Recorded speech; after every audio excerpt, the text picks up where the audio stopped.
Hi hello welcome to my style cooking and vlogs channel. ఈరోజు recipe ముస్లిం style shear kurma ఎలా చేయాలో చూద్దాం.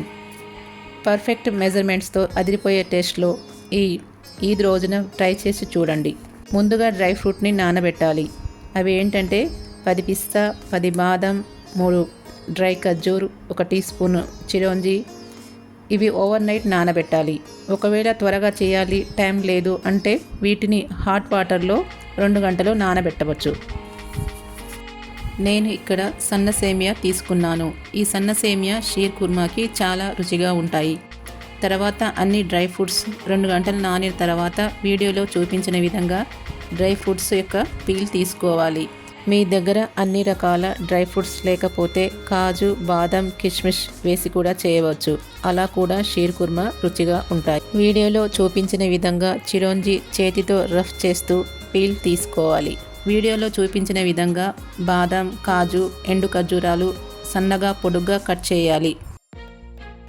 అన్ని రకాల డ్రై ఫ్రూట్స్ వేయడం వలన షీర్ కుర్మాకి మంచి రుచి వస్తుంది. స్టవ్ పై ప్యాన్ పెట్టి అందులో 1 టేబుల్ స్పూన్ నెయ్యి వేసి కరిగిన తరువాత అందులో ముందుగా కట్ చేసిన ఎండు ఖర్జూర్ వేసి కొద్దిగా ఫ్రై అయ్యాక బాదం వేసి కొద్దిగా ఫ్రై అయ్యాక కాజు కూడా వేసి లైట్గా ఫ్రై అయ్యాక పిస్తా, కిస్మిస్, కర్బూజా సీడ్స్, చిరోంజి వేసి కలుపుకోవాలి. కాజు, కర్బూజా సీడ్స్ నానబెట్టాల్సిన అవసరం లేదు. కాజు కూడా పీసెస్లా కట్ చేసి ఫ్రై చేసుకోవాలి. వీడియోలో చూపించిన విధంగా లైట్ గోల్డెన్ కలర్ వచ్చాక స్టవ్ ఆఫ్ చేసి ప్యాన్లోంచి తీసి ప్లేట్లో వేసి పక్కన పెట్టాలి. తరువాత అదే ప్యాన్లో సేమియా చిన్న పీసెస్లా చేసి వేయాలి. లైట్గా ఫ్రై చేసి ప్యాన్లోంచి తీసుకోవాలి. అదే ప్యాన్లో 1 టీ స్పూన్ నెయ్యి వేసి 3-4 ఇలైచీ వేయాలి. ముందుగా ఇలైచీ వేస్తే మరింత రుచి వస్తుంది.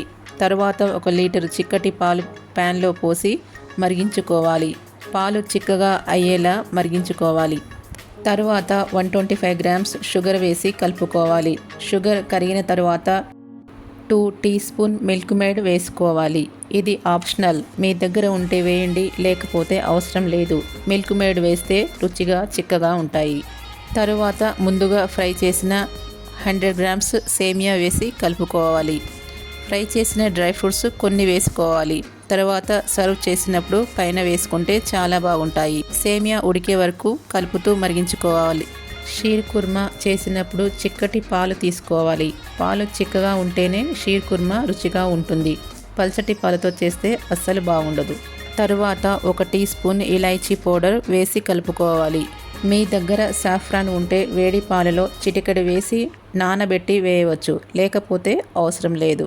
చివరిగా 1 టీ స్పూన్ నెయ్యి వేసి స్టవ్ ఆఫ్ చేయాలి.